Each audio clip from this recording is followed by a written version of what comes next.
네, 현재 2시 47분 지나고 있습니다. 조금 전에 에코프로비엠의 경우에는 VI가 발동이 됐어요. 현재는 11% 넘게 급등하면서 정말 이렇게 되면은 수직 상승을 2월 한 달 동안 보여준 데 이어서 3월의 흐름도 나쁘지 않습니다. 오히려 좋죠. 기관과 외국인의 순매수가 강하게 들어오고 있고요. LNF는 3.39%, 에코프로도 7% 상승 보여주고 있습니다.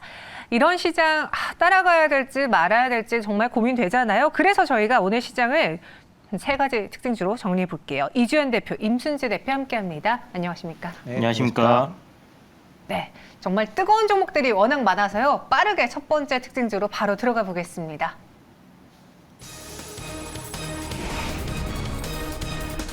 테슬라 급락. 그래도 우리는 간다. 간밤에 테슬라가 이제 실망스러운 반값 전기차 때문에 하락했는데 원래 그랬잖아. 테슬라가 좀 하락하면은 우리 국내 증시 안에 있는 2차 전지주들도 같이 밀리고 얘네가 오르면 같이 오르고 어떻게 보면 좀 선행 지표처럼 움직였는데 오늘은 나 홀로 우리 국내 증시에서 2차 전지가 올라주고 있거든요. 무엇 때문인지 이제 더 이상 테슬라의 발목 잡히는 국내 2차 전지주들이 아닌지 어떻게 보십니까? 네, 일단 뭐 테슬라하고는 뭐 과거서부터 크게 영향은 없다고 보는 게 더 맞지 않을까 싶습니다.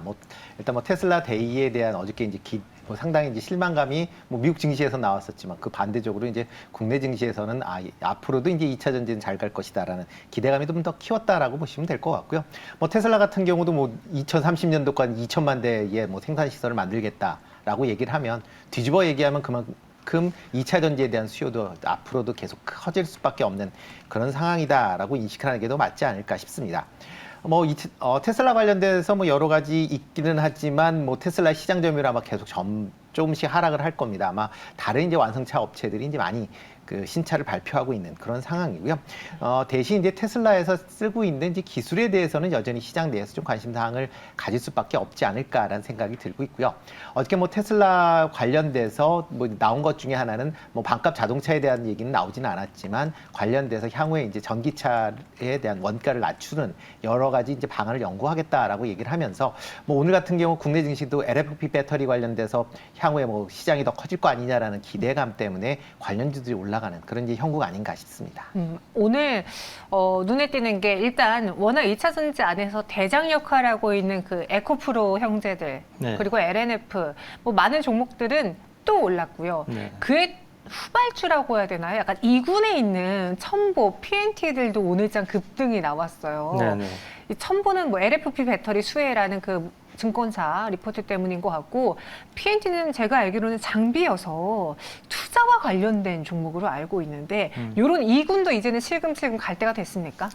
저는 이제 섹터 내에서의 좀 순환매 가능성, 키높이를 좀 맞추는 그런 흐름들이 이어질 것 같은데요. 네. 좀 전에 이제 말씀해 주셨던 이제 테슬라 인베스먼트 데이에서 향후 이제 신차에 대한 그런 기대감들이 좀 소멸됐던 부분들 그렇죠. 그런 게 이제 주가를 내렸는데 그 내용들을 살펴보면 현재 200만 대 정도 생산하는 부분을 공장을 새로 짓고 하면서 한 4배 이상 증가시키겠다는 이야기가 있었거든요. 네. 그렇다면 어저께 우리나라 증시에서 이제 갑자기 그 2차 전지 관련주들 최근에 강했던 종목들이 훅 빠졌단 말이죠.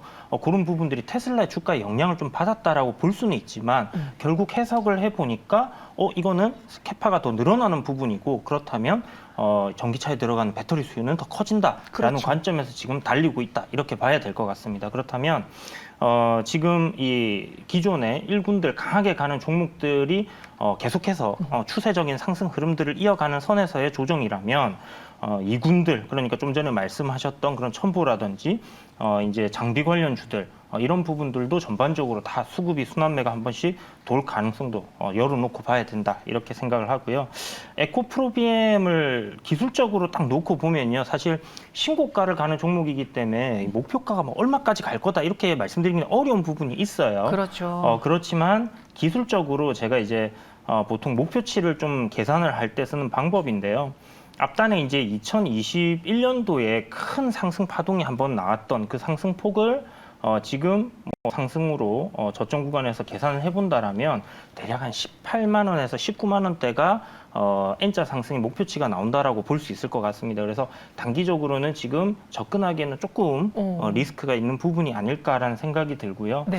그런 부분을 조금 참고하셔갖고 올라갈 때 추격 매수는 좀 하지 않는 게 어제같이 이제 조정이 나오면 추세적인 상승이 유지되는 관점에서는 저점 매수를 한번 공략을 해볼 수 있다. 그러나 올라갈 때는 따라 사지 말자 이렇게 좀 말씀드려야 될 것 같습니다. 네, 에코프로 BM 너무 사고 싶다라는 생각을 거의 모든 안 갖고 계신 개인 투자자분들은 다 하실 텐데 어제 심지어 그 종목들이 하락할 때 이주연 대표님이 와서 우리 특징주 시간에 네네. 오히려 저가 매수 기회라고 해서 제가 저가가 맞아요? 라고 되물었잖아요. 네네. 근데 그 기회가 맞았지만 네. 오늘장의 급등 이후에는 먹을거리가 많지 않아 보인다. 그렇죠. 이제 솔직하게. 내릴 때 사서 올라갈 때 팔아야 되니까 오늘 이제 올라가는 구간에서는 이제 매도 관점으로 조금 생각을 하시고요.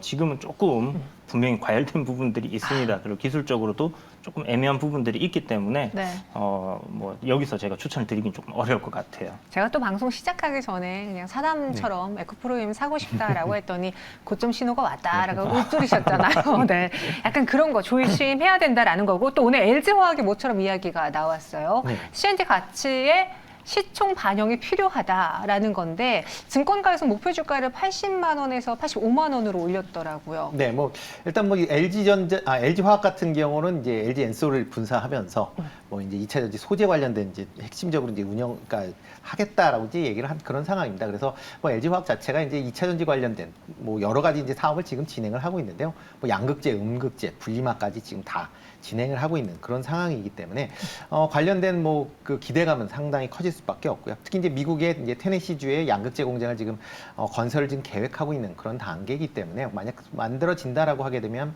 양극재 시장에서도 상당한 이제 캐퍼를 가질 가능성 충분히 있다라고 보여집니다.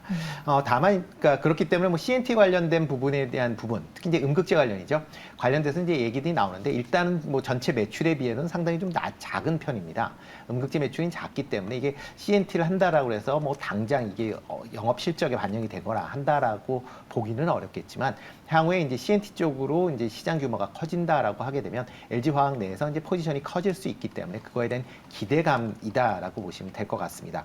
뭐 LG화학 같은 경우는 뭐 지금 단기적으로 좀 오른 그 측면이 분명히 있기 때문에 그런 점도 좀 감안을 좀 하셔야 되지 않을까. 그나마 이제 LG화학은 옆으로 좀 기었네요. 뭐 상대적으로 좀 기었는데 뭐 이유 중에 하나는 이제 화학 관련된 분야에 대한 그런 우려감이 여전히 시장 내에서는 좀 있다라고 보시면 될 것 같고요. 뭐 지금 상황에서 본다라고 하게 되면 뭐 80만 원대까지 올라가긴 조금 뭐 가격대나 뭐 이런 걸로 보면 좀 어렵지 않을까. 좀 무겁게 움직일 가능성은 충분히 있으니까 그런 점을 맞춰서 뭐 LG화학은 보셔야 되지 않을까 싶습니다.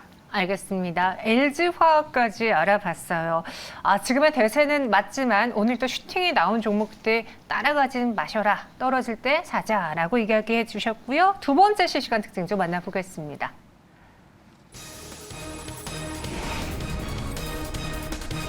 우주항공성 특별법 입법 예고, 정책 효과를 볼 수 있을지 한번 알아보겠습니다. 과학기술부에서 특별법을 입법 예고했는데 이걸 하게 되면 뭐가 달라지는 겁니까, 대표님? 이제 정부에서 특별법으로 그 기존에 이제 어떻게 보면 정부에 속해 있는 기관이다 보니까 공무원들이지 않습니까? 약간 공기업의 느낌. 네네. 그랬는데 이제 임금을 좀 적게 주고 이렇게 되면 정말 이 박사학위까지 받고 그렇죠. 공부를 정말 많이 하신 분들인데 과연 국가를 위해서 정말 이 애국심이 아니면 일을 하지 않는 그런 상황이 발생할 수 있단 말이죠. 그래서 이제 정부에서 이번에 이제 나오는 입법 내용들을 살펴보면요, 이제 재정의 자율성을 좀 부과하고 임금 상한제 부분들을 좀 폐지를 했습니다. 그래서 지금 청장 같은 경우는 한 1억 3,500 정도 연봉을 받고 있는데요. 네. 직원들 같은 경우는 그 이상, 그러니까 나사가 한 2억에서 3억 정도 연봉이 됩니다. 그러면 그 정도는 수준을 맞춰줘야지. 나사에 가지 않고 국내에 와서 그렇죠. 일을 하지 않겠습니까? 그래서 그런 부분들 가능하도록 좀 만들었다 봐야 될 것 같고요. 공무원들 이제 그 고위공직자들 보면 이제 주식 투자 못하게 되어 있잖아요. 그래서 보통 주식 백지 신탁 여기다가 이제 이렇게 해야 되는 부분이 있는데 요거를 예외 사항으로 허용을 해주겠다. 그래서 그런 부분들, 그러니까 사람들이 와서 일하기에 좀 꺼려질 만한 부분들을 하나씩 좀 해소해주고 있다 이렇게 보시면 될 것 같습니다. 그래서 또 이제 이 기술자들이다 보니까 새로운 기술을 개발하거나 이런 거 했을 때 나중에 기술 이전됐을 때 기술료를 받을 수 있는 부분들에 제약이 있었는데 그런 부분들도 지급하는 방향으로 이렇게 정해져 있기 때문에 기존의 이제 공무원 사회에서 우리가 볼 수 있었던 부분을 획기적으로 좀 타파했다 이렇게 볼 수 있는 그런 부분이다라고 생각이 듭니다. 네. 이 열정페이 이런 거 없어져야 돼요. 그죠? 네. 네. 뭐라도 성과가 내려면 돈 많이 주면 됩니다. 맞습니다. 그래서 인재 유출을 막기 위해서 어느 정도 그런 장치도 이번 입법 예고를 통해서 바뀔 것으로 보여지는데 그러다 보니 오늘 우주항공 섹터에 대한 관심도 있었고 네. 인텔리안테크 하나 에어로스페이스 쪽으로는 수급도 쏠렸어요. 최근 이들의 흐름이 좋지 않나요? 네, 특히 뭐 하나 에어로스페이스가 뭐 대표적인 이제 대장주다라고 보시면 될 것 같습니다. 네. 뭐 일단 발사체에서부터 해서 뭐 위성도 뭐 할 수 있고 그다음에 뭐 관련된 이제 인공위성 이제 통신까지 이제 우주 관련된 전반적인 다 사업을 이제 진행하는 게 이제 하나 에어로스페이스다라고 보시면 될 것 같고요. 특히 이제 하나그룹이 이제 우주 항공 관련된 분야에 이제 투자를 집중하겠다라고 지금 얘기를 하면서 어쩌면 그거에 가장 이제 컨트롤 타워 역할을 수행한다라고 보시면 될 것 같습니다.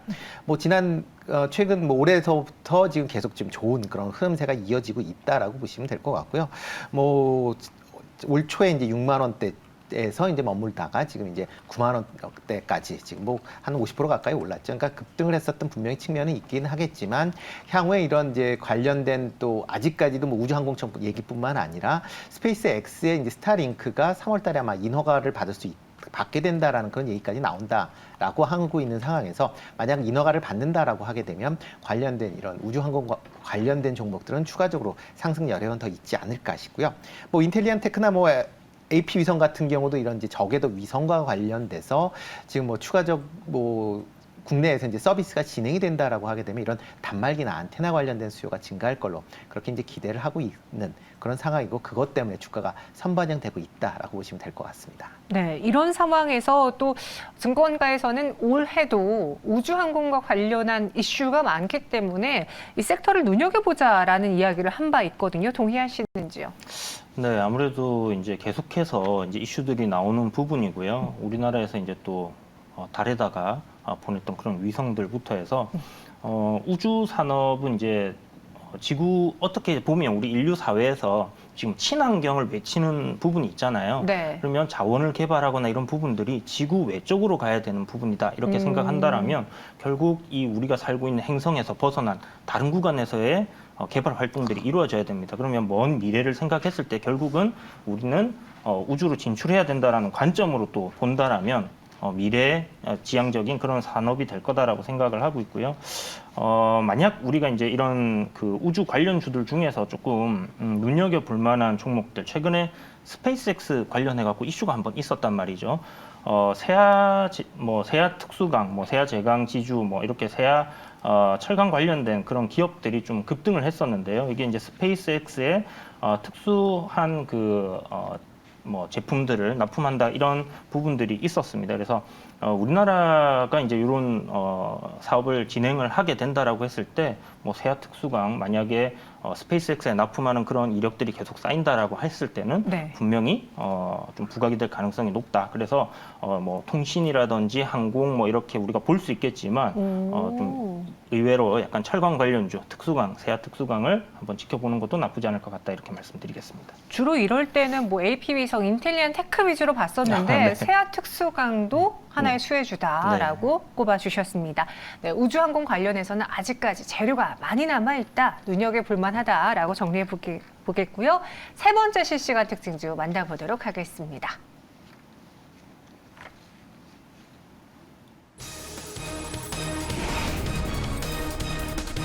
우리만 쉴 수 없다. 제약바이오 반등. 성장주들의 강세에도 외면받았던 제약바이오가 오늘 셀트리온 그룹을 필두로 반등하고 있습니다. 초반에 이제 뉴스가 나오기 전만 해도 기술적인 반등인지 혹은 그냥 셀트리온 그룹주들이 오늘 모처럼 오르는 건지 했는데 이유가 있었어요. 네, 그렇죠. 일단 셀트리온 그룹의 이제 서정진 회장이 다시 복귀를 한다라는 그런 이제 소식이 나오면서 네. 전반적으로 셀트리온 그룹이 이제 주가를 상승하는 게 바이오주 전체적으로 지금 상승을 확대시켰던 측면이 분명히 있다라고 보여집니다. 그렇지만 일단 아직까지는 순환매적인 차원에서 좀 이해를 하셔야 되지 않을까 싶고요. 바이오 관련 종목들은 이제 작년 이후서부터 계속 지금 하락을 했기 때문에 지금 주가 수준이 상당히 좀 낮아졌다라는 게 어떻게 보면 저가에 대한 이제 메리트가 이제 부각이 됐다라고 보시면 될 것 같습니다. 특히 코로나 이슈 이후에 지금 신약 관련된 얘기들이 나오곤 있지만 시장에서 그렇게 큰 영향을 못 미치고 있다라는 거고요. 그렇기 때문에 지금 바이오 관련주 종목들이 지금 현재 상황에서 다시 뭐 턴어라운드 하기에는 아직까지 재료는 좀 부족한 그런 상황이다라고 보시면 될 것 같습니다. 다만 이제 서정진 회장이 나오면서 이제 과연 셀트리온이 과연 어떤 형태로 이제 시장을 그러니까 그 매출이나 이런 실적이 나오느냐에 따라서 아마 향후에 이제 이런 그 제약바이오 관련된 기업들의 뭐 전반적인 투자 심리를 좀 개선시킬 가능성은 있기 때문에 그런 점은 여전히 좀 관심을 있게 보셔야 되지 않을까 싶습니다. 오늘 셀트리온 삼형제 주가가 빨간불로 화답을 하고 있습니다. 셀트리온 그룹의 명예회장, 서정진 명예회장의 경영 복귀 소식인데 이 서정진 명예회장이 갖고 있는 그 뭐라고 해야 되죠? 아이콘? 무언가 아이덴티티? 이런 것들이 셀트리온 그룹에 미친 영향이 좀 큰 것 같아요. 그러다 그렇죠. 보니 주주분들도 셀트리온의 이 서정진 명예회장에 대한 관심도가 높은데 되게 많은 이야기를 한 바 있습니다. 어떤 이야기를 했는지 혹시 기억하시나요? 이제 뭐 지금 세 개로 회사가 나눠져 있는 부분이잖아요. 네. 그래서 만약 주주들이 원한다라면 네. 뭐 셀트리온 헬스케어, 셀트리온 제약을 3사를 합병하는 부분도 고려하고 있다라는 얘기를 한번 했었어요. 맞아요. 그리고 저희가 준비한 또 어록이 하나 있거든요. 네. 한번 봐볼게요. 네. 어떤 느낌이 드시는지요? 관뚜껑이 닫히기 전까지는 실패란 없다. 어떻게 보면은 지금 셀트리온에서 서정진 명예회장이 뭐 얼마만큼의 영향력을 행사할 수 있는데 그가 펀더멘탈을 움직일 수 있겠어라고 생각하시는 분들이 있는가 하면 그가 갖고 있는 이러한 포부라던가 액팅 행동력에 대해서 높은 점수를 주는 분들이 있어서 아무래도 사실 셀트리온이 나오기 전까지 제약 바이오에서 우리나라 기업들 중에서 뭔가 이런 큰 실적을 내고 성과를 낸 기업을 아직까지는 없는 상황이잖아요. 네. 그렇다라면 그런 이제 좀 불모지에서 대단한 성과를 내신 분이고 하기 때문에 이제 또 그 주주들에게는 그런 기대감들이 분명히 작용을 하는 부분이 있다라고 생각이 듭니다. 그리고 뭐 또 최근에 또 정부에서 신약 개발 사업이라든지 이런 부분에 대해서 또 지원을 하겠다라는 정책도 있기 때문에 그런 부분들 맞물려서 주가가 좀 강세를 보이는 게 아닌가 이렇게 생각이 드네요. 네. 여기 더불어 카카오는 헬스케어 사업의 본격화 이야기가 나오고 있습니다. 지금 제약바이오 오늘 또 셀트리온 때문에 좀 뜨겁긴 했지만 그 외에 볼만한 이슈라든가 기업 챙겨야 될 건 뭐가 있을까요? 이제 카카오에서 이제 헬스케어 사업을 좀 본격화한다라는 얘기가 있었고요. 네. 뭐 디지털 이제 원격 진료죠. 원격 맞아요. 진료 쪽으로 이렇게 이제 사업을 하겠다는 건데 국내에서는 아직 이제 법적인 문제들이 남아 있기 때문에 뭐 아니다라고 부인을 했고 해외 미국 같은 경우는 이제 지금 진행되고 있는 상황이기 때문에 해외에서 사업을 진행하기 위해서 이렇게 좀 이야기들이 나왔습니다. 그 중에서 이제 뭐 혈당 관련된 부분들 이런 거 디지털로 체크해서 계속 관리할 수 있는 그런 부분으로 사업을 좀 진행한다라는 얘기가 나오면서 지금 요와 관련된 기업들 주가가 좀 강하게 올라가고 있는데요. 뭐 이지트로닉스 뭐 이런 종목들, 그다음에 아이센스 이런 종목들이 지금 현재 관련 이슈 때문에 좀 강세를 보이고 있어서 이런 종목들 좀 주목해서 보시면 좋을 것 같다라는 생각이 들고요. 실질적으로 이제 아이센스 같은 경우는 이제 혈당 체크 센서를 개발을 이제 하고 있는 중이고 관련된 제품들이 꽤나 많습니다. 그래서 그런 부분에서 봤을 때는 요번에 이제 최근 증시 흐름이 신고가를 가면 주가 계속하는 흐름들이 있거든요. 맞아요. 그리고 뭐 의료 장비 기계를 만드는 기업들 같은 경우 연초부터 주가 강세 흐름들이 계속 이어져 왔었단 말이죠. 그렇다면 전고점 저항자리 한 39,000원대를 돌파한다라고 봤을 때는 한 45,000원에서 5만 원 정도까지도 업사이드를 좀 열어놓고 볼 수 있는 그런 종목이다라는 생각이 듭니다. 아이센스 꼽아주셨고요. 임순지 대표님, 요즘 또 뜨거운 게 원격 의료, 이 비대면 의료, 원격 그렇죠. 진료 이거잖아요. 이러한 뉴스는 우리가 투자 관점으로 삼아봐도 괜찮은 건지 보면 윗꼬리가 항상 달려서 길게 가져가기에는 부담스럽기도 하거든요. 그렇죠. 뭐 지금 정부에서 이제 디지털 헬스케어 법안을 지금 이제 제정하겠다라고 이제 얘기를 하고 있고요. 그 네. 내용을 보면 뭐 여러 가지가 있는데 그 중에 이제 하나가 이제 원격 진료, 그러니까 비대면 진료를 이제 확산하겠다라는 그런 내용입니다. 뭐 이 비대면 진료를 하게 된다라고 하게 되면 당연히 이제 관련주들에 대한 이제 움직임이 좀 강하게 이제 나오고 있는 것도 사실인데요. 그렇지만 이게 비대면 진료를 할 때 가장 지금 그 어떻게 보면 이제 난항을 겪는 게 이제 의사협회와의 이제 관계 설정이다라고 보시면 되겠습니다. 특히 이제 의사협회에서 계속 이제 비대면 진료에 대해서 강한 반대 의사를 표시하고 있기 때문에 그래서 이제 이게 내기가 나온다라고 해도 아 이게 정말 될까라는 그런 생각 때문에 이제 위에 긴 꼬리를 단다라고 보시면 될 것 같고요. 현재 디지털 헬스케어가 국회에 이제 계류 중에 있기 때문에 그 논의 내용을 보고 아마 어느 정도 이제 뭐 상임위를 통과한다든가 이런 형태가 좀 나와야 그 이후에 아마 하시는 게 원격 진료 관련돼서는 좀 더 낫지 않을까 싶고요. 만약 하시게 된다라고 하게 되면 최근에 이제 정부에서도 의료기기에 대한 수출을 관련돼서 이제 지원 사업을 이제 많이 하겠다라고 얘기를 하고 있는 그런 상황입니다. 뭐 특히 이제 지난 28일 날 뭐 이런 이제 정부에서 또 지금 의료 바이오 헬스 신시장 뭐 창출 뭐 전략 회의 같은 것도 이제 했는데요. 이러다 보니까 의료 수출 관련된 뭐 관련돼서 뭐 많이 있죠. 뭐 국내 같은 경우 뭐 대표적으로 임플란트도 있고요. 보톡스도 있고 그다음에 영상 진단, 뭐 피부 미용. 아마 이런 장비들에 수출하는 기업들에 좀 더 관심 가지시는 게 좀 더 맞지 않을까 싶습니다. 알겠습니다. 이렇게 오늘 세 가지 실시간 이슈들 다뤄봤어요. 두 분의 대표님과 함께했고요. 인사드리겠습니다. 고맙습니다. 네, 감사합니다.